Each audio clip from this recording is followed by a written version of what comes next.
Okay, regular listeners of this show know about my love of the Beatles and every and anything related to them.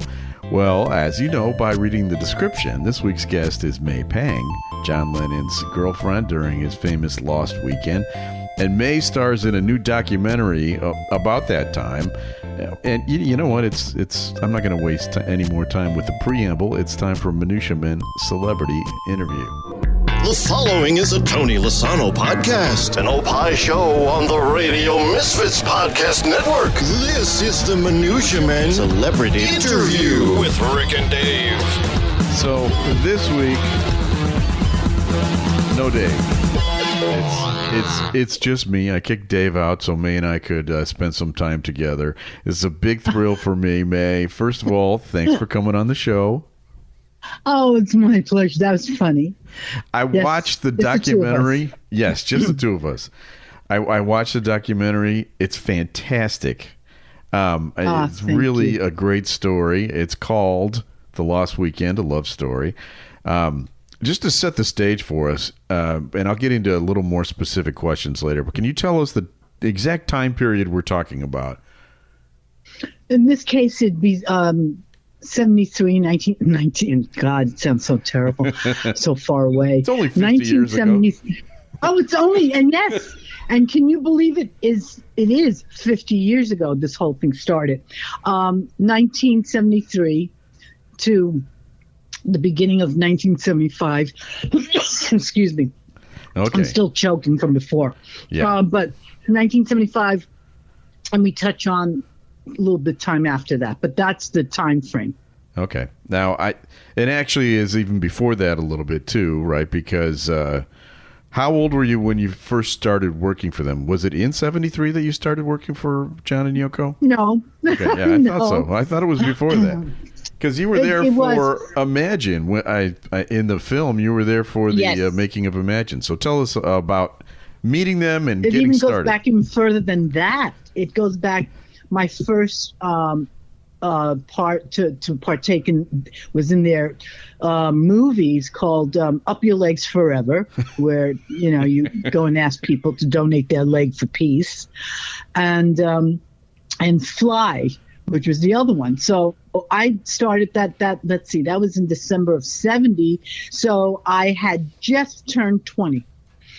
Okay, and we're talking about some pretty unusual projects, right? I mean, Fly was about a naked woman who just had a fly walking all over her, right? True. Then it was all done. It was all shot in the dead of winter, so it was kind of hard to get flies.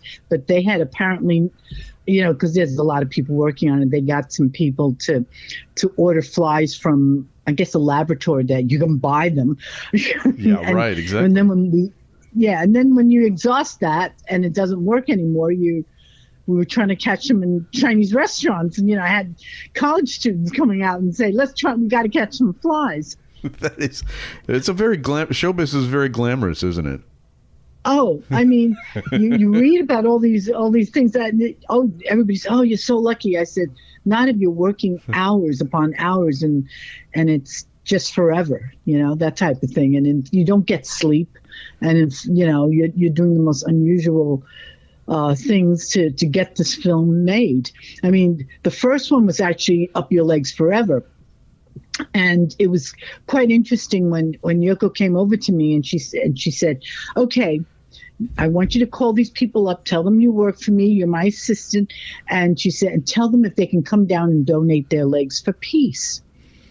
So I'm looking at this list in her phone book. We're talking about Jackie Kennedy, we're talking about Andy Warhol, we're talking about the cream of the crop of people.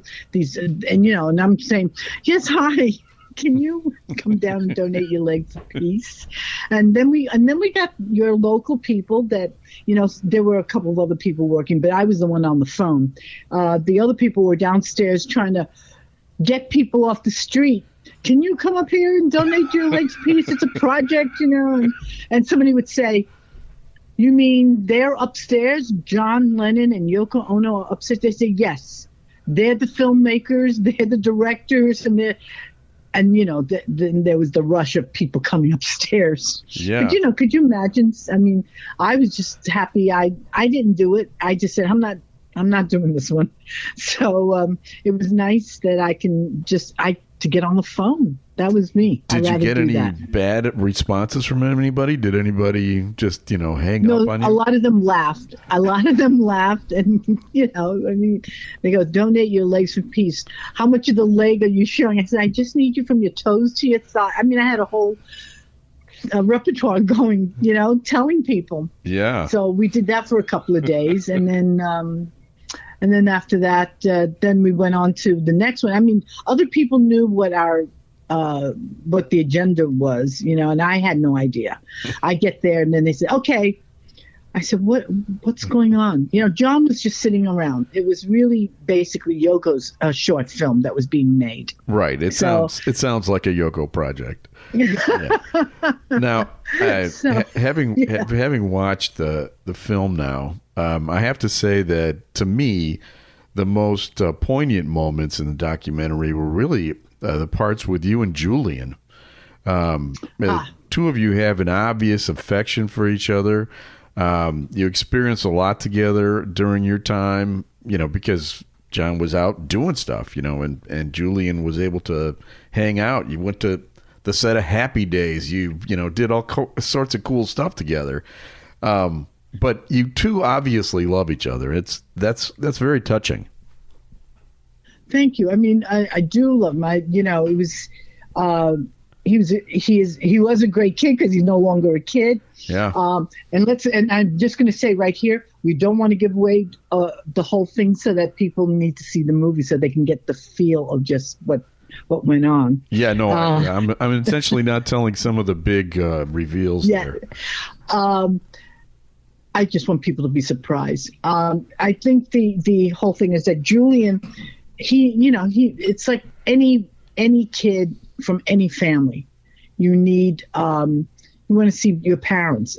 If they're not together, you want to see them at different times. And I thought it was very important for John to see Julian and for Julian to see John. And it had been a while.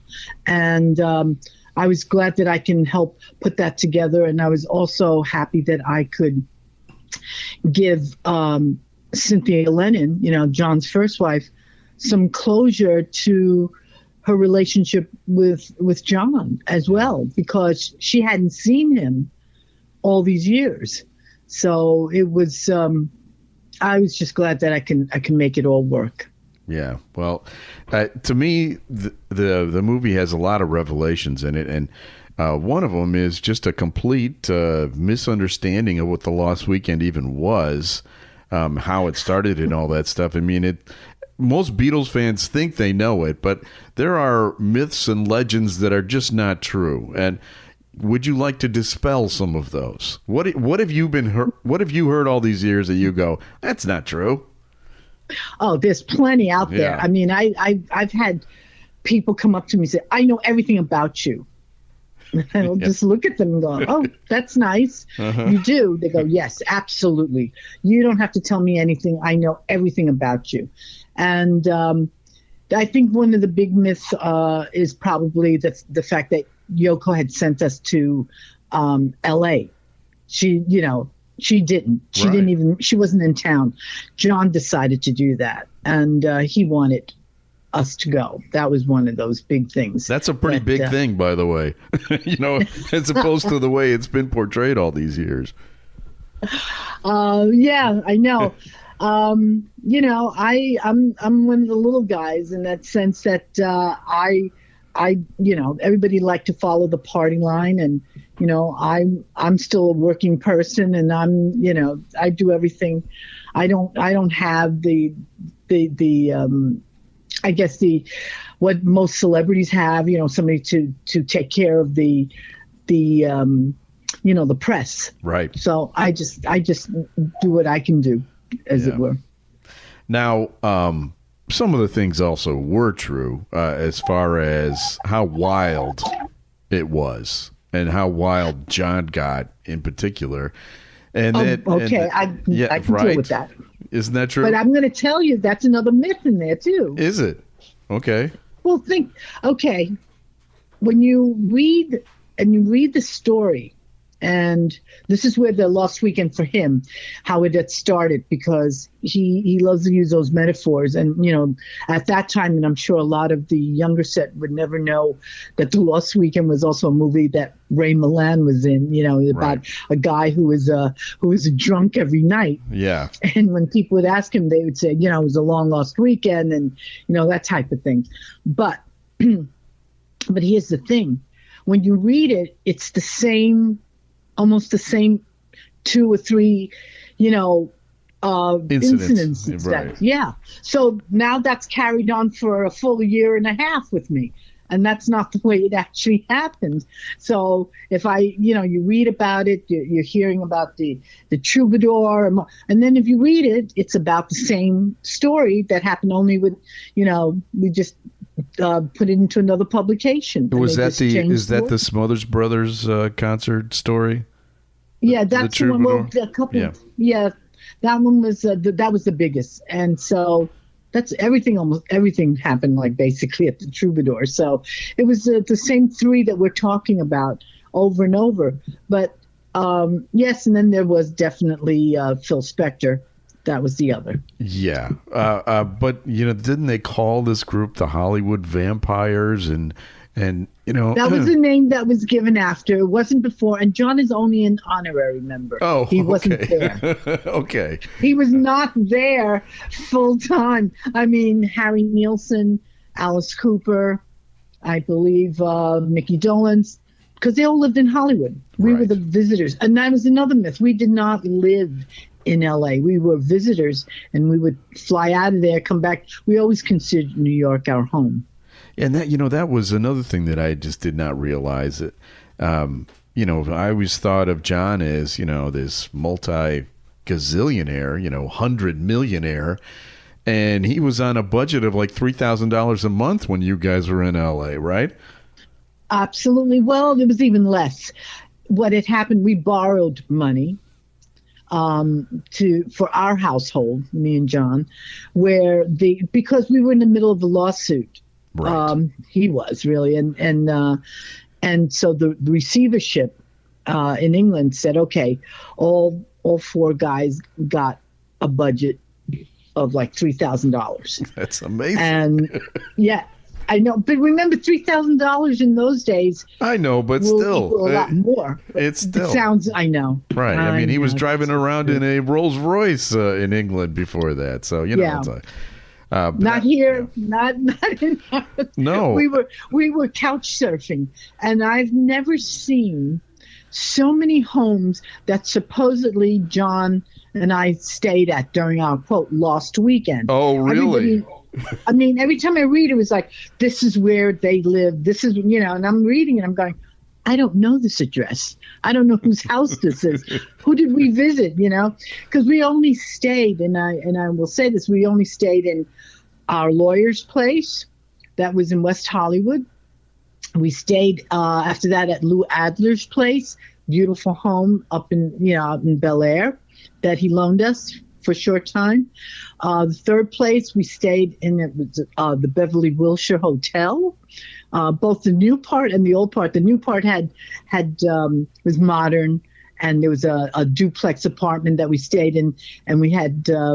It was kind of funny because it was either Ringo and us, or it was Harry Nilsson took over when Ringo left. That was a revolving door on one of the bedrooms. Uh-huh. And then the last one was the famous beach house that we had out in Santa Monica. We'll get into that in a second. Those are the only 4 places, folks. That's it. Okay, so if you hear any other place, it's a lie. It just did not happen. Or we could have visited, but that was not a place we stayed. Okay. Definitely.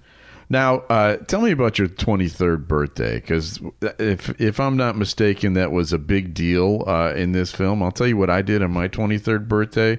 I went to my mom's house, and she made me a grilled cheese sandwich. Tell me about your 23rd birthday, because it sounded like a little more exciting than mine. You think? I don't. Know. I did not expect. It was a morning, and we were, and I got this key and it was to a used car. I wish I knew where it was now, but it was to a 68 Barracuda. Yeah. And, it was fabulous. You could drive. And that's all it needed. And that was my birthday gift along, as the major gift from John. Because I did the driving. It was just, he liked the idea. There was no limo, no nothing. It was just the two of us. So I, took care of that. And it was great because I would drive everybody around. And then, of course, we went on to the studio that day, and we were filming a promo video for Mind Games. And on that day, we go to the studio. Tony King, who was one of our general manager from Apple Records in England, we had him dress up like the Queen of England.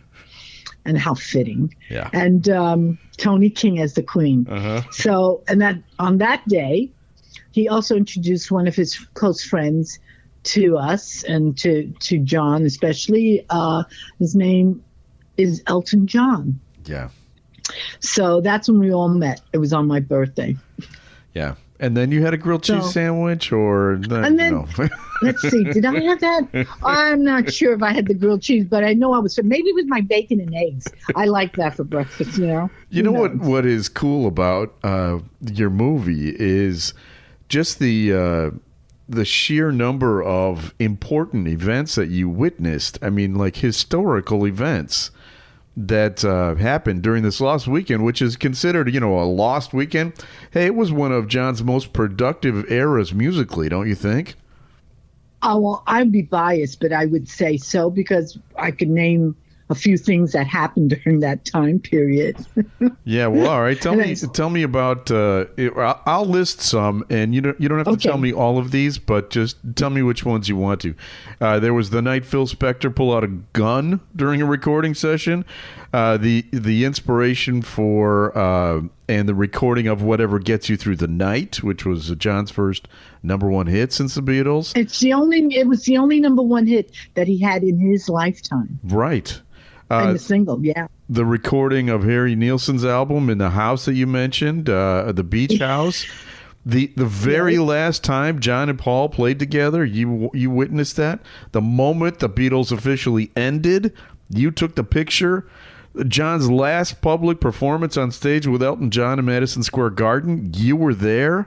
There's this really unusual story about John and Paul and running into each other in cabs, side by side cabs. Yeah. Pick a story and tell me any of those, because those were unbelievable. Okay, let me see which is the best one. I think. Well, I'll choose the Phil Spector with the gun. How's that? Great. Okay, because that's come out a few times. I think. Once I wrote about that, everybody then came out with a story about Phil. Yeah.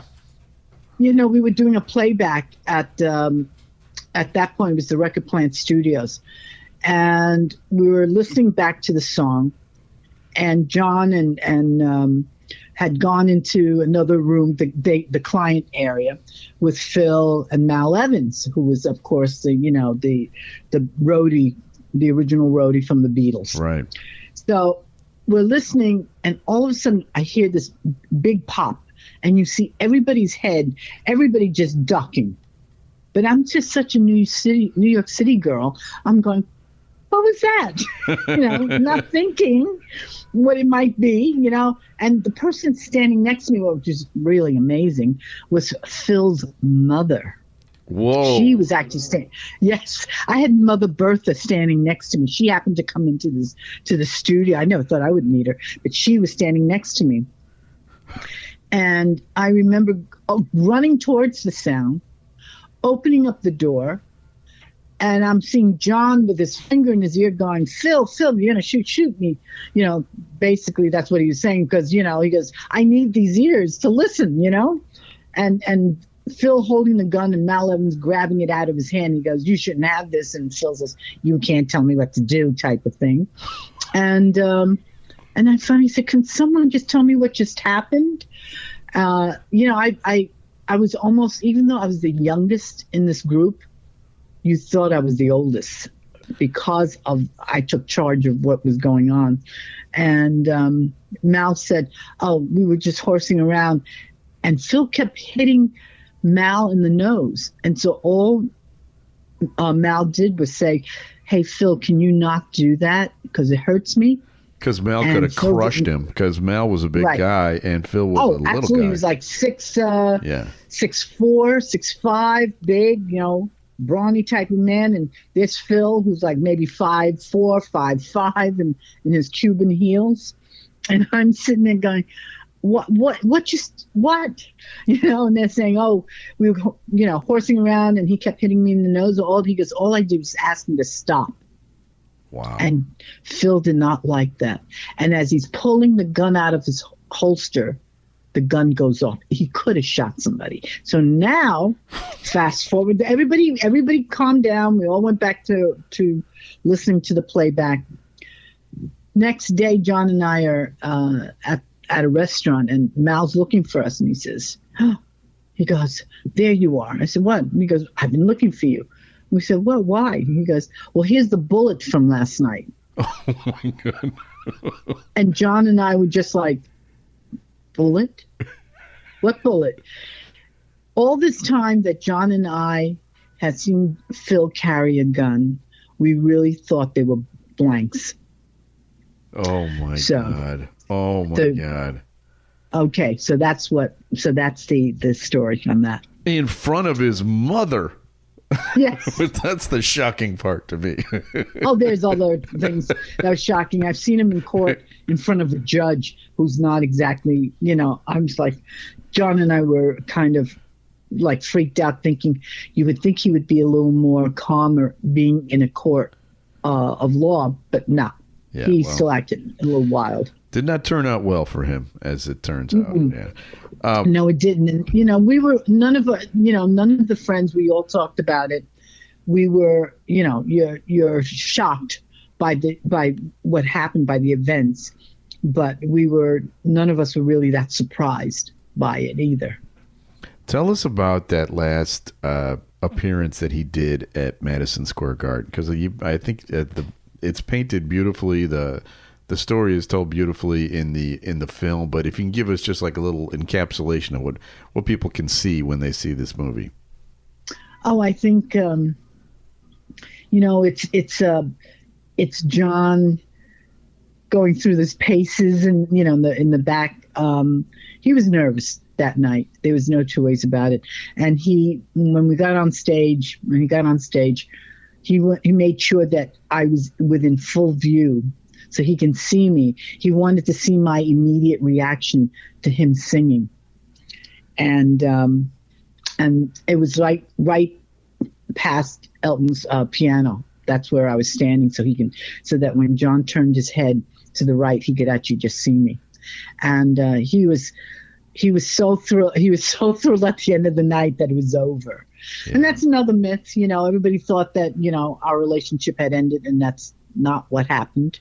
Right. We continued on. I know, because that's one of the big myths, that he went home, he did this. That's not what happened. Right. Yeah, that's another interesting thing. And I urge people to check out the movie to see those other stories. I'm not going to make you tell them all, because they're all in the movie. So they're all worth seeing. And the John and Paul stuff, to me, is always the most interesting because of their complicated relationship. I think that'd be a fair way of putting it, wouldn't you? Yes. And I mean, just so they did have a very complicated relationship, but let me put it this way: that when I was around, we saw a lot of them. Right. So that's a good thing. Yeah. And I was actually touched by the love story between you and John too, and that it's a much deeper thing than people think. And you should just go watch it. That's my best advice to you. If you're a Beatles fan like me, you'll love it. But here's something I will never get a chance to ask anyone, so I have to ask you, okay? Okay. We call this show Minutia Men Celebrity Interview because we kind of get into the minutia sometimes of celebrities' lives. And you can answer some questions that nobody else in the world can answer, all right? And here they Okay. are. Are you getting nervous? Oh, I'm No. shaking. Here we go. What kind of snack food did John eat? What was his like go-to munch on? I want to get some food. Ooh, that's an interesting one. He would eat anything. He really, when we were together, he'd eat anything. You know, he just if mine was potato chips, he was munching on those as well. You know, anything that was around, he would munch on. He liked his coffee in the morning, just so that you know that he was a big coffee drinker. He always used to say, when you're in America, you drink the coffee. When you're in England, you drink tea. Yeah, makes sense. And then, what about? All right, here's one for you. His favorite brand of toothpaste or shampoo, or both, if you know. I'm just trying to think. I think it's whatever. I don't think he really had. It's whatever you gave back him, then, basically, right? Yeah, it was whatever. You know, I think probably back then, I think the toothpaste was probably Colgate for all we know, because the variety is not as big as it is now. That's true. You know? It was either So, Crest or Colgate, basically, in those days. Yeah. And and shampoo was not as big what we have now either. So, whatever it is, if it smelled good and it got your hair clean, that's what he used, and we kept the place fairly good for him. And the one thing I didn't have, and I'm not sure it was available to the public, was that he always used to tell Julian, "Don't forget to brush your teeth. The English have terrible teeth." You know? Right. And John was very careful about that, because he would always say, "I have a hole in my tooth," because that's where the food got trapped. And I understand that when the food gets trapped in there, I'm looking for the floss immediately, that type of thing. But he liked to also brush his tongue. He always, go. And he was very keen on that. And I used to carry his toothpick. And I found it the other day in one of my drawers. I keep all sorts of little things, and I just found his toothpick that I would carry in my bag for him whenever he needed it. Okay. See, now we're getting some information here that other people don't get. The other thing is, you mentioned in the movie that he watched a ton of TV. The TV was on all the time. What was his favorite show? What were some of the types of things that he liked to watch? He was. His favorite show, I will say, was Johnny Carson. He never met the man. Wow. He loved Johnny Carson. Yeah, he loved Johnny Carson. Of course, remember when the Beatles came and they finally got on the Tonight Show, it was Joe Garagiola who was right. So it wasn't Johnny. And I'll never forget when you see it, you see John going, "Where's Johnny?" He was so disappointed. But he really loved watching him. He just thought he was brilliant. And then of course later on we had on the advent of having cable, he was channel surfing all the time on cable, because that was like the wild frontier. Yeah. All those everything from porn to evangelists, like Reverend Ike, and that's how he got whatever gets you through the night. You know, so watching straight all around different variety of shows out there. Okay. So, yeah. Well, thank you for that. And thank you for doing the interview. You've been very patient with me. If people want to find out more about you and the film, where can they do that? Well, right now they can go on the lostweekendtickets.com, and the event they should go to the theater, because this is the movie in the big theater, and it's going to sound great. It's filmed in 4K, and the sound is 5.1. You're going to hear that. And they should do it for April 13th. This is where they can find out where it's playing close to them somewhere, hopefully. Meanwhile, I'm also doing a photo exhibition tour And, over the summer, I'm adding different things onto my tour. They could probably find out either on my Facebook or my website. I'll be putting that out where I'm going to be. Hopefully, I'll be coming to Chicago. That'd be great. There you go. Yeah. So the website is maypang.com. Is that? Absolutely. Yeah. I see. I just guessed. How simple. Isn't that impressive? How simple. Well, if I made it any more complicated, it'd be like, I know someone said that to me. They said, "Oh, it's your name. It's that easy." Yeah. I said, "Yeah. How about it?" It's called branding. I appreciate you being on the show, May. If you do come to Chicago, I will try to track you down and we can meet in person. And I really enjoyed this very much. Thanks for being on the show. Oh, thank you. I had a great time, so that's wonderful. Thank you. And hopefully everybody will hear your show. And and on top of that, this film will probably go to the United Kingdom and the English-speaking countries somewhere in June. Okay. I know I've been getting a lot of those notices, too. Thank you very much. Have a good one. You too. Thank you. Bye-bye. Bye. There she is, May Pang. I have a million questions I could have asked her. I had exactly 30 minutes with her, so I think I used up all my time. But boy, that was interesting. Yeah, I'm a nerd. We have people to thank. We have to provide our special thanks to executive producer Tony Lasana with opishows.com. Opie is hippo backwards, OPPIH shows.com. We got to thank Brandon Herman, who scored this interview for me. I'm very appreciative of that. We're distributed by Ed Silla with Radio Misfits. Great Talk Radio isn't dead. It just moved to a better place. RadioMisfits.com.